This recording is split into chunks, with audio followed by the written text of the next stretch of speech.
Strike. Hezbollah का बहुत बड़ा दावा, रॉकेट हमले में 4 इजरायली सैनिक घायल, एक घायल आईडीएफ जवान की हालत गंभीर बताई जा रही है। तो हिजबुल्लाह का बहुत बड़ा दावा, रॉकेट हमले में 4 इजरायली सैनिक घायल बताए जा रहे हैं, एक घायल आईडीएफ जवान की हालत गंभीर है। हिजबुल्लाह ने फिर की जबरदस्त स्ट्राइक। हिजबुल्लाह का बहुत बड़ा दावा, रॉकेट हमले में 4 इजरायली सैनिक जो हैं वो घायल हुए हैं, एक घायल आईडीएफ जवान की हालत गंभीर। हिजबुल्लाह ने फिर से जबरदस्त स्ट्राइक की है। रॉकेट हमले में 4 इजरायली सैनिक घायल हो गए हैं। हिजबुल्लाह ने फिर की जबरदस्त स्ट्राइक। इजराइल लेबनान युद्ध आज सबसे विध्वंसक मोड़ पर है। इजराइल लेबनान युद्ध आज सबसे विध्वंसक चरण पर। वहीं रॉकेट हमले में 4 इजरायली जवानों के घायल होने की खबर है। हिजबुल्लाह ने फिर से जबरदस्त स्ट्राइक की है। हिजबुल्लाह का बहुत बड़ा दावा, रॉकेट हमले में 4 इजरायली सैनिक घायल हुए हैं, एक आईडीएफ जवान की हालत गंभीर बताई जा रही है।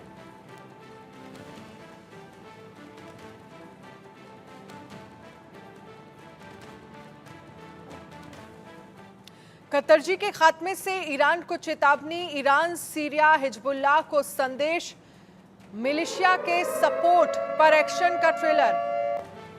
आगे भी एक्शन जारी रखने का प्लान, किसी भी दुश्मन देश से ना डरने का संकेत।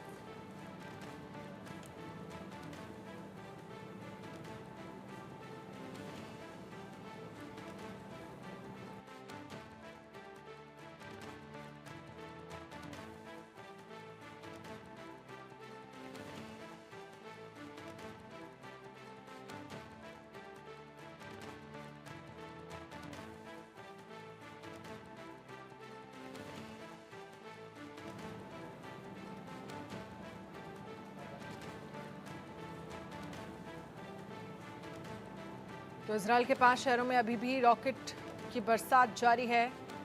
नसरुल्लाह के हमले के बाद नेतन्याहू का करारा जवाब। इजरायली लेबनान युद्ध आज सबसे विध्वंसक चरण पर। इजराइल के 5 शहरों में अभी भी रॉकेट की बरसात, मिलिशिया के सपोर्ट पर एक्शन का ये ट्रेलर। आगे भी एक्शन जारी रखने का प्लान है, किसी भी दुश्मन देश से ना डरने का संकेत। कतरजी के खात्मे से ईरान को चेतावनी, ईरान सीरिया हिजबुल्लाह को संदेश।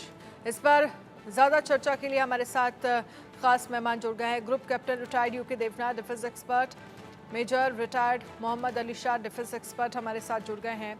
ग्रुप कैप्टन, सबसे पहले शुरुआत आपसे करना चाहेंगे। जो स्थितियां लगातार बनी हुई हैं, जब हम बात करते हैं इजराइल को लेकर, गाज़ा को लेकर, लेबनान को लेकर, आप क्या देख पा रहे हैं? क्योंकि हम देख रहे हैं लगातार हर तरफ से हमले जो हैं वो इजराइल पर किए जा रहे हैं और फिर जवाबी हमले जो हैं वो इजराइल से हो रहे हैं। जी हाँ, इजराइल और हमास के युद्ध को अभी 9 महीने हो गए हैं और देखा ये जा रहा है कि हमास फिलहाल पिछले 1 महीने से 15 दिन से इजराइल पर बीच बीच में छोटे से हमले करता है, लेकिन उसके जवाब में इजराइल हमास के ऊपर गाजा पट्टी में बहुत भयंकर अटैक करता है। तो सीज फायर की बात हो रही है।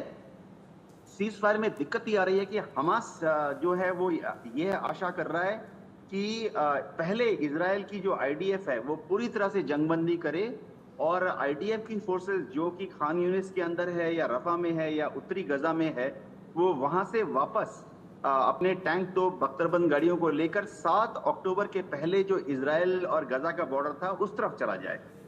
ये चीज नेतन्याहू मान नहीं रहे हैं। तो जब तक नेतन्याहू को लगता है कि वो गजा में एक लास्ट हमास के आतंकवादी को खत्म नहीं कर देते और हमास के लास्ट रॉकेट या मिसाइल पर कब्जा नहीं कर लेते, तब तक नेतन्याहू इस युद्ध को जारी रखेंगे, ऐसा उनका दिमाग में सीक्रेट तौर पर है। हाँ, जग जाहिर है, दुनिया को बताने के लिए नेतन्याहू बोल देते हैं बीच बीच में कि वह इन हमलों में सिविलियन कैजुअलिटी कम करने की कोशिश करेंगे या वो सीज फायर करने के लिए राजी हैं, अगर हमास भी सीज फायर टेबल पर आकर आसान शर्तों से बात करने के लिए राजी हो जाए।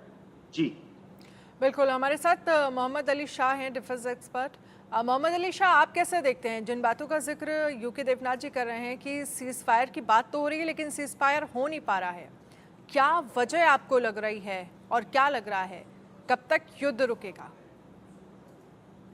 जी, आपका बड़ा अच्छा सवाल। 10 मार्च के आसपास रमजान के महीने से पहले उम्मीद कर रहे थे कि जंग बंदी इजराइल और गजा पट्टी में वहां पे हो जाए, लेकिन जंग बंदी नहीं हुई। उसके बाद फिर अब हाल ही में उम्मीद कर रहे थे, इजराइल की जो खुफिया एजेंसी है मोसाद, इन्होंने भी ये इंफॉर्मेशन दी कि हमास बंधक छुड़ाने के लिए तैयार, अगर इजराइल गारंटी दे दे तबादुल हमले अपने बंद कर देगा तो। लेकिन नहीं हुई। अब क्या हुआ, इजराइल ने मिसाइल से एक स्कूल पे हमला किया जहां पे बेघर टेंट के अंदर रह रहे थे। तकरीबन 15 से ज्यादा लोगों की इसमें मौत हो गई।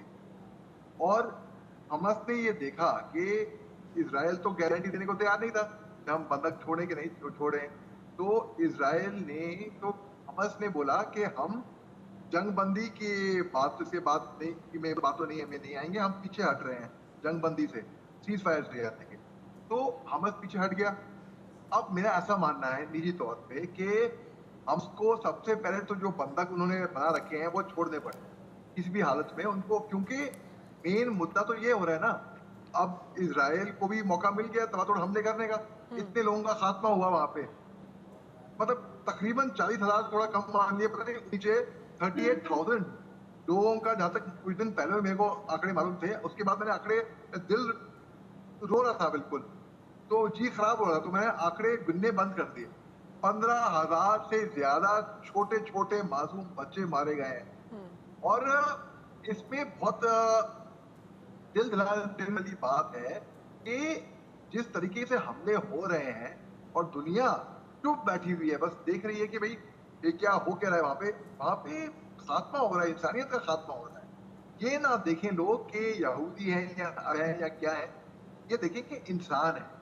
अगर जानवरों के साथ भी ऐसा हो तब भी आवाज उठानी चाहिए। यहाँ तो इंसान है, तो इंसान मर रहे हैं। हमास ने जो किया 7 अक्टूबर को, चलिए ठीक है, आप हमारे साथ रहिएगा, आगे भी हम इस पर चर्चा करेंगे। इसी से जुड़ी एक बड़ी खबर का रुख कर लेते हैं।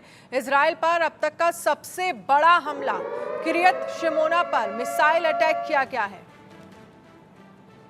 अभी अभी हिजबुल्लाह के भीषण अटैक, हिजबुल्लाह के इजराइल पर ड्रोन हमले, आईडीएफ के हेडक्वार्टर पर हमले का दावा किया जा रहा है। इजरायली सेना की 91वीं ब्रिगेड पर अटैक किया गया है।